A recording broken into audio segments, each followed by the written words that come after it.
All right, guys, it's going to be another Fix It Friday here today, and what we're going to do today is we're going to change some old lighting in a laundry room, and we're going to take that lighting and turn it into some LED lighting just to brighten it up a little bit, give it a little bit, give it a little more, just some more light into a laundry room area.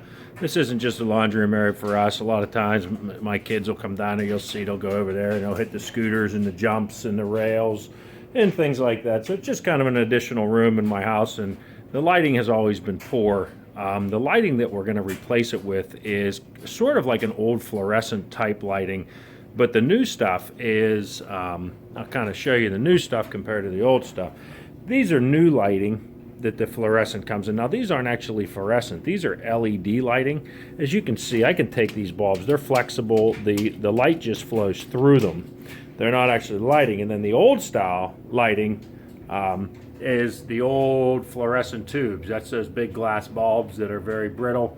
Oftentimes when my kids are down here and they're, working or playing and doing things like that, and they end up hitting one of those bulbs, they shatter all over the floor. Where these ones here, like I said, they're very flexible, they're very durable, and they give off a lot more light than just a regular incandescent bulb. So what we have here is just a regular light bulb, and I have about 5 of these throughout the basement. So I went on Amazon and they came out with these new bulbs, and the new bulbs are a lot more efficient than these old bulbs. So what we're going to do today is we're going to show you how to, number one, take that apart, add an outlet to it so that these are just plug-in style. We're going to plug that in, we're going to attach it to the ceiling, and we'll kind of show you how much more light you end up getting. But we'll just go back over here and kind of show you the tools that we're probably going to need. We may have to pause you and go pick another one up out of the garage. But we have a Phillips head screwdriver. We got a flathead screwdriver. This is a pair of wire strippers here. We got 2 different types of bits that can go into the drill. We got our flathead and then our square head. This one's kind of hard to see. Maybe it'll kind of, there it is. That's a square head screwdriver bit. Couple different types of pliers. We've got a needle nose and then just a regular set of pliers. We're going to need some wire nuts, and then once we take the old bulbs out of there and where the octagon boxes are, we're going to put an octagon plate on there, and this is how that kind of works. This octagon plate is we're going to put an outlet in where that light bulb is, and we're going to put that in there. A screw will hold this in, and then these 2 notches will hold it back to the box. So we have those there, and then we just got some screws here. We'll zoom in on those a little bit. These screws are just going to go into this hole here, and it'll hold that plate to that to the outlet. So that's basically all we're really going to need. I have a drill, an impact driver, and then a drill driver here, and then I also have a couple of screws to hold the unit to the ceiling or to the rafters. So I think that's basically what we're going to need. But we're going to see as we go through this. But I'm going to pause you there. We're going to set up the ladder, and then we're going to take down that old fixture and take down the old light fixture and put up in this outlet. All right, I'm actually choosing to do this one closest to the light source. Over here, I just have a door with a, you can see out into the outside. But if you come over here and kind of look, you can see we have a better light source here. So instead of having to bring in different lights, I can start at this one and then kill the power to the other ones and use this as my light. But as you can see, there's going to be some flathead screws up in there that we got to get rid of. That'll pull this whole unit down out of there, and then we'll have to disconnect the wires, reattach those to the outlet, and then go from there. So I'm going to get you on a tripod here so I don't have to hold it, and we'll just kind of give it one of these here. There we go. And I'll just talk you through what I'm going to do. First thing I'm going to do, we're going to grab the flathead screwdriver and a little step ladder. We're just going to take those 2 screws out that are holding this fixture up in there.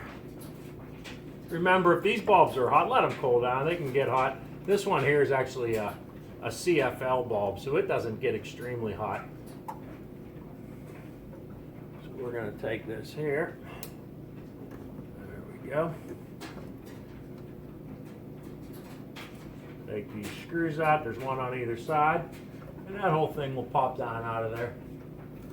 There we go. Now try to hold on to those screws, because you're going to use those screws to hold that hold that plate back up in there as well. So while you may be getting rid of this light fixture, keep the screws and you can reuse it to hold that plate that's going to hold the outlet inside of the box. So we'll take it like this here. We'll bring this down, and as you can see, I don't know if you can, so I'll turn it towards you. I'm going to put these screws in my pocket. But as you can see here, if I turn this toward you, you're going to have a positive, which is usually your black, and your negative, which is usually your white. You're going to have two wires attached to a light fixture like this. Those are the same two wires that you're going to attach to the outlet when we go to wire it up. So don't cut those off. They're probably already ready for you to put onto the terminal.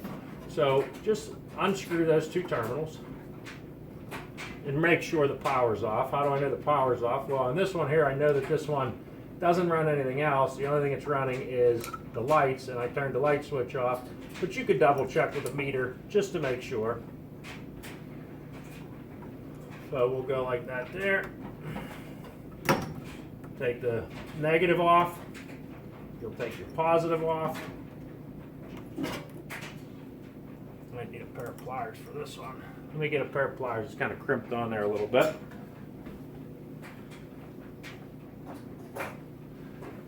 So I'm going to take a pair of needle nose, and we're just going to pull that off of there. There we go. A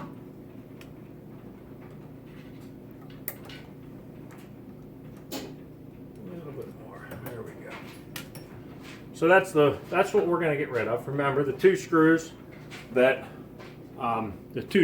held this on were, you know, in here, and then obviously on the opposite side. Hold on to those, and you'll hold your faceplate or your outlet plate cover back on with those. The next thing you want to do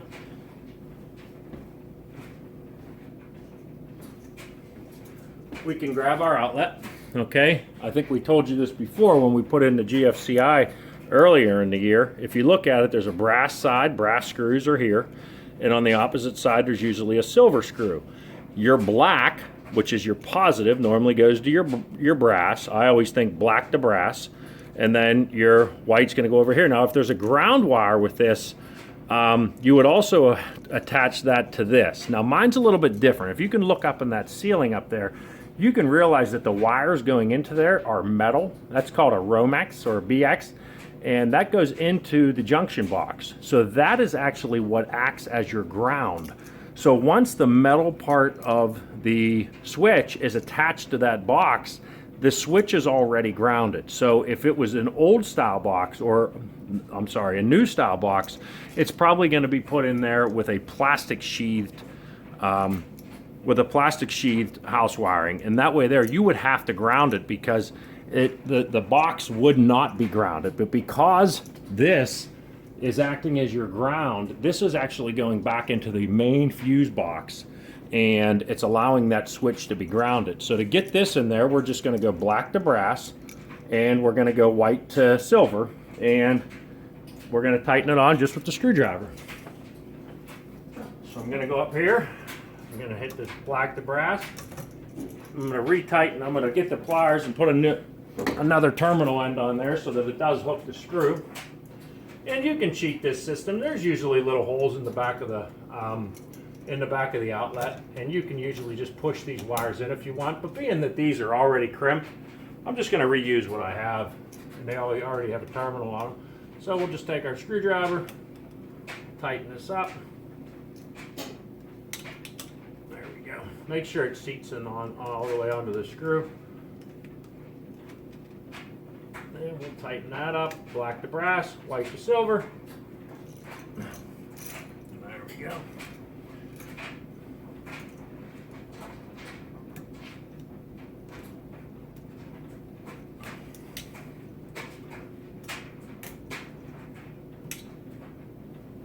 Use my pliers and crimp that a little bit more so that it goes into the channel that it's supposed to go into. There we go. And we'll tighten that one.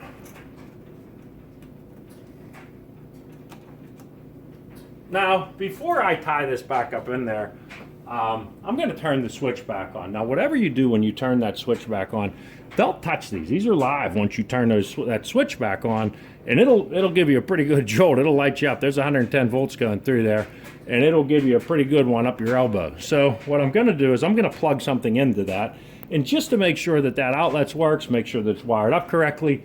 And so we're going to grab the light fixture here. Before I turn the switch on, I'm going to plug it in, just so I don't have to get next to those terminals. There we go. That's plugged in. We're going to hit the switch, and whoop, you can see that it's wired up correctly. It's turning the new light on. So I'm going to turn that off. I'm going to put that outlet back up in there. I'm going to attach the switch plate to it, and then I'll teach you how we put the light on. All right, we're back, and here's what we have going on. We were able to put that faceplate back up in there. I'll take you off the thing and kind of just show you what we have going on. I was able to put the faceplate back up in there. Now that where that octagon box was that used to hold a light bulb, now it holds an outlet. So the next thing we need to do is to hang our light up there. And because it's a basement, it doesn't have to go in any particular spot. I mean, it's not like all we want to do is just try to make it somewhat symmetrical. All right, so we're going to lay out where this light goes. As you can see here on this light, what we have is there are some pre-drilled holes. Now, these aren't going to line up. I want these lights to go across my rafters and not with the rafters, which means they're going to be perpendicular. These are the rafters of the house here, and I want it to go across like this rather than lengthwise going like this, because I need to get more light going the opposite way of the rafters. So what I'm going to do is I'm going to pre-drill a hole. I kind of already measured out as to where I want them, and I'm going to pre-drill a hole right here, just so that I don't so I just don't want to break the screw off in there. Sometimes this older pine, this is an older house, sometimes the older pine is a little bit harder and has a tendency to be to break the screws a little easier. So then what I'm going to do is I'm just going to take my light here, and I'm going to find that hole. Whoops, got it in the wrong one.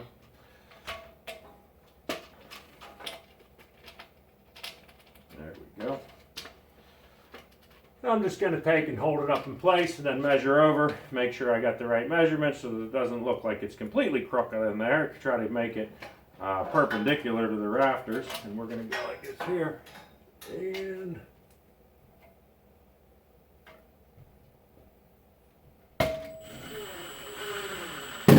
so there we go, it's holding up there. And then I'm going to go ahead and pre-drill this. I'm going to pre-drill this here up through the rafter. And the nice thing about these, there's no ballast, so you don't have to worry about what you're drilling through. Take your screw.